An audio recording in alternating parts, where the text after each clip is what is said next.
Hey, what's going on? Jeff Ratcliffe here. I have a confession to make. This year in fantasy drafts, the one spot I don't want to be drafting in is the number 5. The 5-hole, 5th overall. I just don't like that spot in a 12-team league, and I'll tell you exactly why. The first 4 picks are easy. It's going to be some combination of the first 4 running backs off the board. Saquon Barkley, Ezekiel Elliott, Christian McCaffrey, Alvin Kamara. That's easy. If you're in the 5 spot and one of those guys falls to you, okay, well then maybe it's not too bad. But the likelihood that's going to happen, even in your home leagues, is probably pretty limited, right? Home leagues, people draft a lot better than they did 5 years ago. So why is the 5-hole difficult? Well, I tell you what, with Todd Gurley and his status very murky, we're not looking at him there. So ultimately, I'm not that crazy about the running backs who are going to be in that position because we could go one of 2 directions. We could go with one of the running backs who's next up on our board, or we could go with one of the top wide receivers on the board. So that limits us to essentially these players: Melvin Gordon, Le'Veon Bell, David Johnson, Deandre, Hopkins, Davante, Adams. In some way, shape, or form, I think it's likely those are going to be the next guys on your board.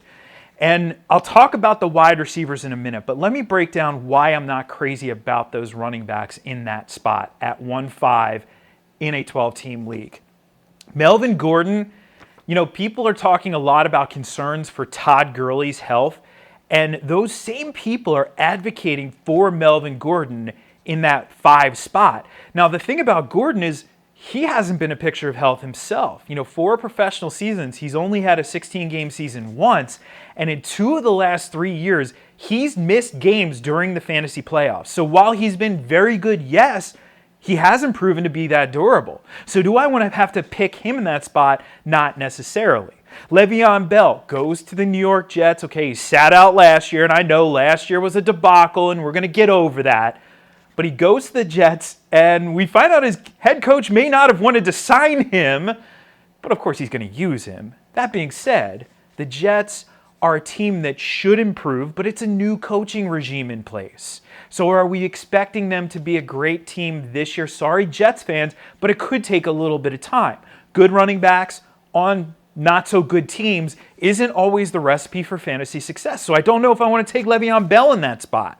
David Johnson. Speaking of good running backs on not so good teams, last year David Johnson for a lot of folks was a big-time fantasy disappointment. He was widely taken as the number 3 player, and he finished as the number 11 fantasy running back, which maybe it isn't a bust of a season, but it certainly is a huge disappointment. Now, of course, this year, things are a little bit more exciting. Kyler Murray is in-house. Cliff Kingsbury is now at head coach. But we don't know what that ultimately means. I mean, I want to believe in it as well, but we really don't know what this means for the team.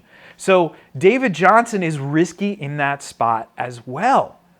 So I don't know if I want to invest with the 5th overall pick at running back. So maybe we go wide receiver. And honestly, I don't have as many questions about DeAndre Hopkins or Davante Adams. If you wanted to take one over the other, I'm not going to talk you out of it. Adams has been electric with double-digit touchdowns in each of the last 3 years. Hopkins is a target monster and a threat for double-digit touchdowns any given season. Plus, you basically ink him in for 100-plus catches. Both of those guys come with very little in terms of question marks. But to take them 5th overall, we also have to consider there is a domino effect that occurs when we take a player in that first round. So let's say we take him, let's say we take Hopkins. We take Hopkins at 1-5. By the time we come around, so we're coming around in the 2nd round, by that point, it's very likely that 11 running backs will be off the board. So we're not going to get any of those 11 running backs. And essentially, once you get to number 11 on my board is Dalvin Cook, that's the point of no return. I want to get at least one of those guys on my roster and maybe 2 if I'm lucky.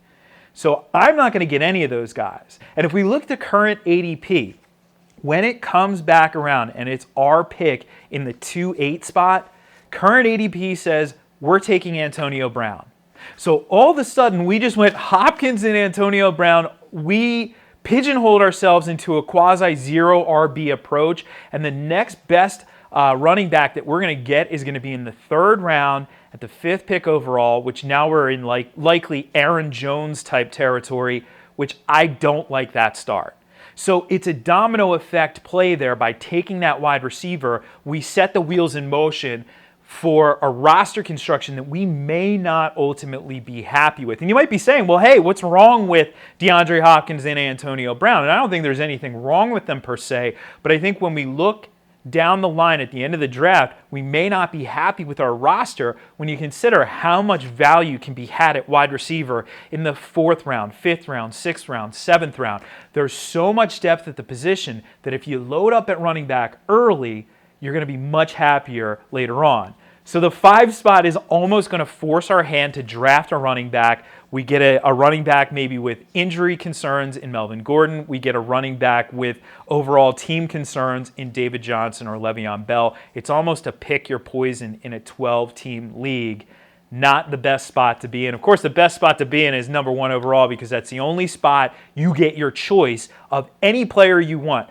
I will also say this. People in 10-team leagues, you might be freaking out right now. Don't worry. In a 10-team league, I'm much more willing to make that running back play at the 5th overall pick because you can wait longer at wide receiver in a 10-team league. So it's not as bad in a 10-teamer as it is in a 12-teamer.